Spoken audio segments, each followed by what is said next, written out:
on Indy's north side. Sexton tells us he believes he knows who the shooter is and that he was targeted.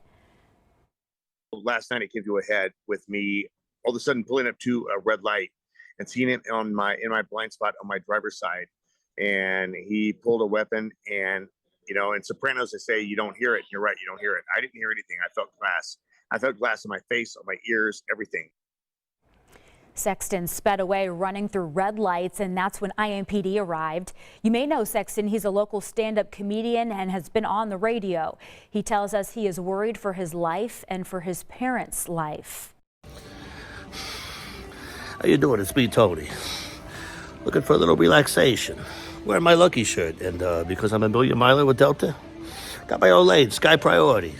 It's like a speakeasy situation. They treat me like Elvis on Beale Street. I'll be up at the Sky Club eating quiche, all you could eat. Because after all, who eats fucking quiche? Come along. 25 minutes later, and still no progress. Nobody even here. Hey, Tony, get there early. 2-3 hours, sure, to fill in a fucking application. I give me the service a fucking steak and shake. Same spot, still here. Like a fucking potted plant. So much turbulence. Jesus Christ. First class, it feels like nuclear war.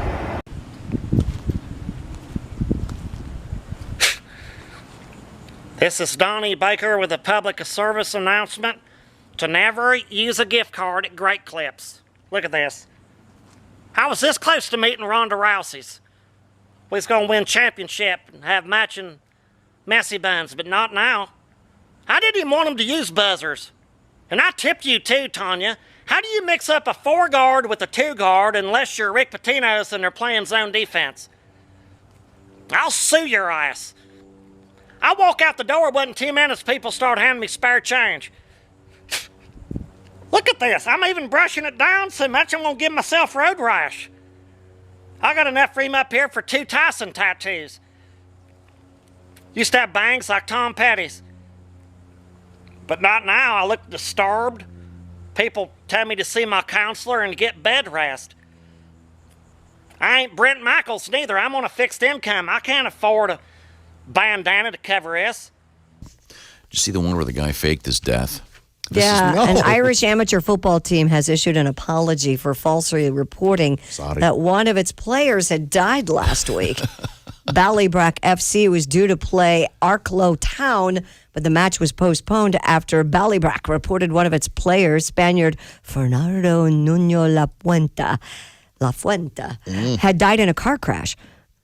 But the league has since confirmed it learned the player was not dead and was actually back in his native Spain. League chairman David Moran called the club's announcement a disgrace, saying it had brought the whole league into disrepute. They did it deliberately. Yeah, to get out of this match. What? Yeah, you're allowed to forfeit. I shouldn't have been half-assed listening. So they... It's not really. They did it to get out of a match. Wow. So, but the guy's alive, so that's the good news. Yeah. Anyway, we got that going on. Can you grab that? Sure. Hello, Bob and Tom Show. Hey, Bob and Tom, it's Donnie Baker. Oh, hello, Donnie. I think the next game, just for promotion, he ought to come out of the tunnel riding El Chapo's moped.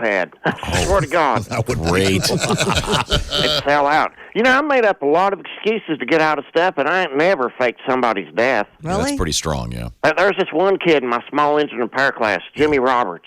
You guys know Jimmy? No. Tom's brother? No. Their dad invented jalapeno poppers. Really? Oh, really? Man, they were rolling in money, so he didn't need an education. He'd always have a death in the family whenever it came up to be test time and stuff. He was always making up these fake funeral stories. He went through like 3 aunts and 4 uncles, 5 gammies, all in the first semester. 5. The best part was when his grandma really did die, he couldn't make the funeral because he'd already used up all his dead days.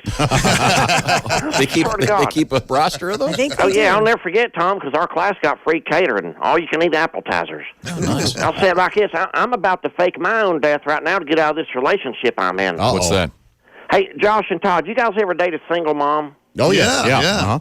You guys know the worst part about dating single moms? Besides all the low self-esteem, stretch marks, and nonstop pressure to get Luke Bryan tickets? No, what? Well, the worst part has to be the baby daddy. Oh, yeah, that's a Now, problem. them baby daddies that got 50-50 custody, pay their child support on time, and still buy our smokes, I got no problem with them. Right. You know, the ones that take the kids half the time and give me and her some space, so we have a few nights to bang it out proper. I'm living with them hardtails. But Tiffany, the chick I'm seeing right now, Yeah. her baby daddy gets the kids 1 weekend a month and 2 weeks during the summer. Wow. He's like in the National Guard of crap. I swear to God. And the worst thing is her oldest son, Lucas, he plays football, so I pick him up from practice 3-5 days a week.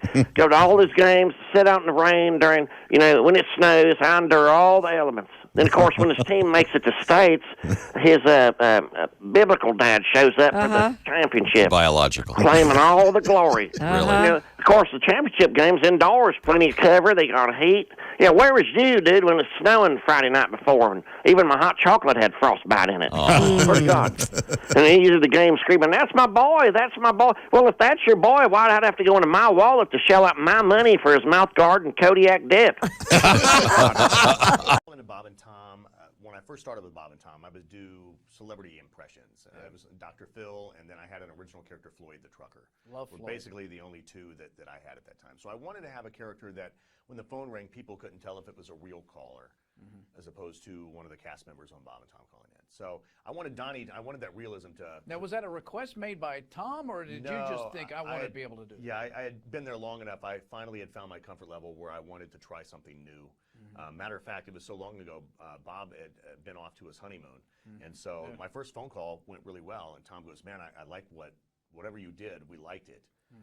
I hope Bob likes it when he comes back." So I was very nervous because I felt like I was on to something as well. So Bob comes back from his honeymoon, and the first phone call out of the box for Bob to hear it, it was dicey. It was hanging by a thread. Well, finally, Tom said, "Hey, Donnie, tell us some of those pickup lines you told us last week.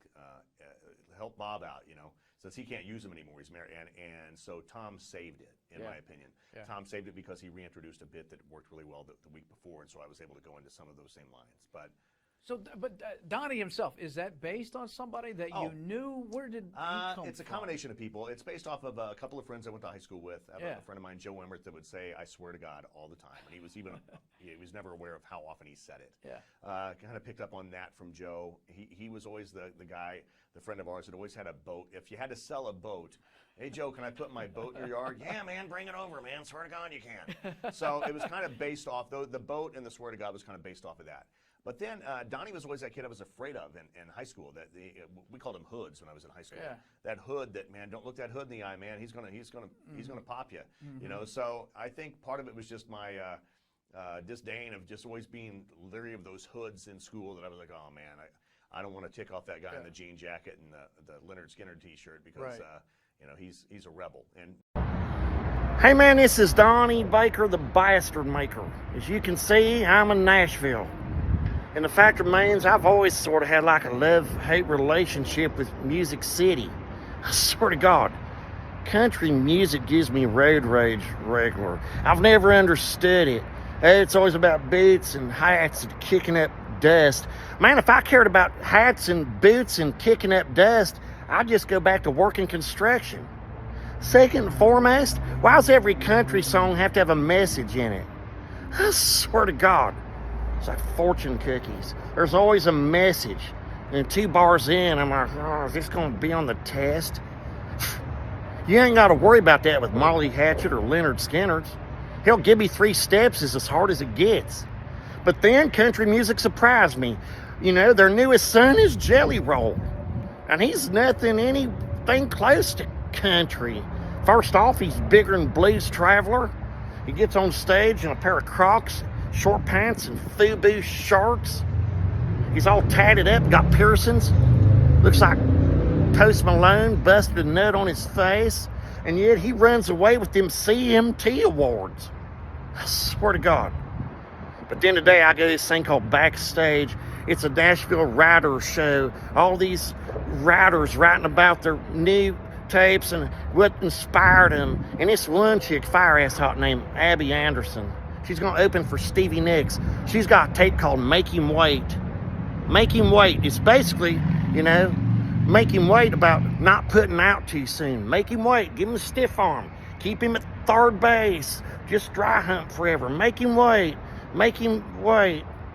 One part was, make him wait. A boy will run, but a man will stay. Make him wait. It's the last thing we need in this woke world. Make him wait. Oh, then she goes on to say, I'll come by way of Texas, and I grew up with 7 brothers and sisters. Make him wait. Well, apparently that song wasn't about your mother. I swear to God. 7 brothers and sisters? Sounds to me like she never even had a period. Make him wait? Yeah, make him wait till they stitch her back up again. State law. God, my bangs look good. Tell Angel Scanners, I'll go down on her. It'll be like her pussy scanning a barcode. I swear to God that's true. Yeah, we've had him on the show. Hello, Bob and Tom Show. Hey, Bob and Tom, it's Donnie Baker. Hey, Donnie. Hell, I'm going to start pre-gaming right now. I Yeah. think this is awesome. Another Rambo movie? Yes.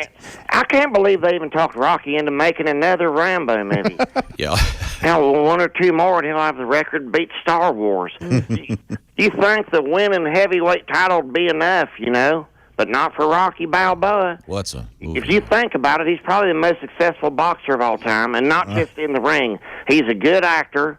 He's got a star on the Walk of Fame. Right. The part owner, I think majority owner of Planet Dollywood. I swear to God. That was, I think, Planet Hollywood, Hollywood, Donnie. Leave him alone. I mean, George Foreman's had that crappy grill that dumped grease all over your counter. Well, you have the couldn't tray. even wash it without tasing yourself. Barely warmed up beef jerky. Hell, my mom Phyllis used it to power her electric blanket when it went out. Really? So you've got that attempt. Then Marvin Hagler sewed cars.